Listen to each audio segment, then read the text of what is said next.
এক ছিল একজন কৃষক, তার নাম কুদ্দুস চাচা। তিনি খুব সৎ আর পরিশ্রমী ছিলেন।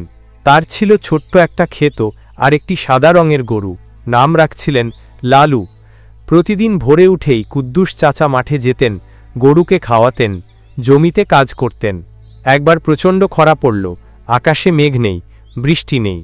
গ্রামের অনেকেই হাল ছেড়ে দিল, কিন্তু কুদ্দুস চাচা বললেন, পরিশ্রম করলে ফল একদিন আসবেই। তিনি তার জমিতে পানি টানতে বাঁশ দিয়ে লম্বা নল বসালেন, কুয়ো খুঁড়লেন, ছায়া দেওয়ার জন্য ছোট ছোট গাছ লাগালেন। দিন গেল, মাস গেল। হঠাৎ একদিন আকাশ ভেঙে বৃষ্টি এল। কুদ্দুস চাচার জমি যেন সবুজ হয়ে উঠল। তার ধান হলো সবচেয়ে ভালো, আর সবজি দেখে সবাই অবাক।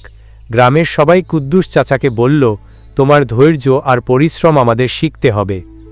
কুদ্দুস চাচা হেসে বললেন, মাটি কখনো কাউকে ঠকায় না যদি তাকে ভালোবাসো।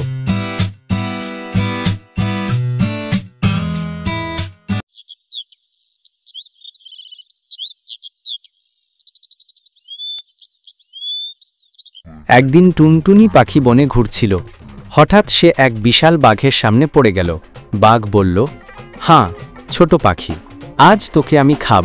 টুনটুনি ভয় পেল না, সে খুব বুদ্ধিমতী ছিল। সে বলল, ঠিক আছে, আমাকে খাও, কিন্তু আগে আমার গানটা শুনে নাও। এটা তোমার পেট ভরার আগে মন ভরাবে। বাঘ বলল, আচ্ছা গাও দেখি। টুনটুনি গাইতে শুরু করল, আমি ছোট পাখি টুনটুনি, বনের মাঝে থাকি, বুদ্ধি দিয়ে বাঁচি আমি, ভয়কে করি ফাঁকি। গান গাইতে গাইতে টুনটুনি এক ফাঁকে ডালে উঠে উড়ে পালাল। বাঘ তো হতবাক, কিছু বুঝে ওঠার আগেই টুনটুনি আকাশে মিলিয়ে গেল।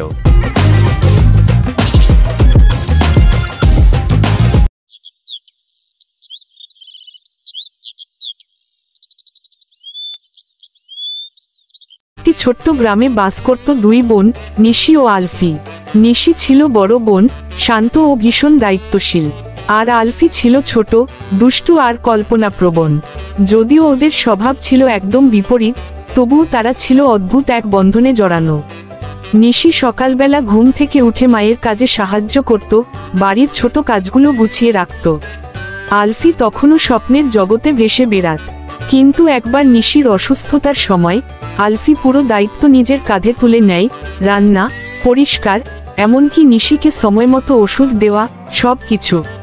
তখন সবাই বুঝে যায় আলফি শুধু মজার মেয়ে নয়, সে ভালোবাসত গভীরভাবে।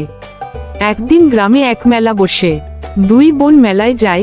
আলফি খেয়াল করে নিশি চুপচাপ। সে বুঝে যায় নিশির কিছু মন খারাপ। সেই নিশির জন্য একটা হাতের কাঁথা কিনে দেয়, তাতে লেখা ছিল, তুই আমার সবথেকে ভালো বন্ধু। নিশির চোখে জল চলে আসে। সে আলফিকে জড়িয়ে ধরে। তাদের সম্পর্ক এমনই, কখনো খুনসুটি, কখনো ঝগড়া, কিন্তু সবকিছুর ভেতর এক গভীর ভালোবাসা। নিশি ও আলফির এই বন্ধুত্ব ছিল এক অদ্ভুত মায়ার গল্প।